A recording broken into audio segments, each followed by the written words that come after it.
Usiyabonga Shiba akawuvala umlomo ngoZalo, ubonga ngiyanconcoza. Uthi-ke ukuba uZalo alukho ngabe akazi ukuthi ukuphi futhi uwenzani. Usiyabonga Shibe-ke siyamazi ukuthi umlingisi osemkantshubomvu kuzo lezi kwezokulingisa. Usiyabonga Shibe siye sambona-ke kudala kugazi lami nakoSkandal nakwezinye nje iy'tori abey'dlalela yena-ke uSiyabonga Shibe.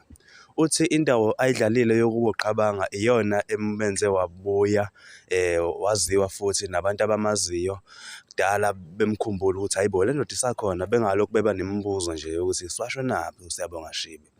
Wadlala kakhulu-ke igazi lami indawo yokuba Sifiso-ke lapho-ke eyamthatha yambeka ezingeni.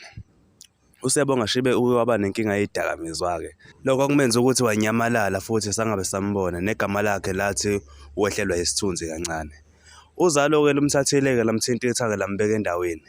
Uthi lapha khona njengamanje njengoba-ke ethole amadlala akuhlaza laphana-ke emdlalweni The Wife. Uthi kumenze-ke wayibona ukuthi cha naye usengomunye wabalingisi abadala ababonakalayo futhi abasayibambile nabahlonishwayo. Uthi-ke uSiyabonga Shibe-ke ukube kuya ngaye ngabe-ke uwina nje imali enkulu akhokhele uZalo ngendlela uZalo olishintshe ngayo impilo yakhe. Akakufihleki ukuthi izinto ziye zambhedela noma kuthiwa-ke udlalile-ke lezi tori ayidlalile-ke waduma kanjeya kodwa izinto bey'bheda still. Uthi uZalo lumthole nje vele inhlanzi ishelwe amanzi lamthatha lambeka endaweni. Sengiyayivala-ke le video ngicela usubscribe ngiyabonga ungakhohlwa uku-like shap shap.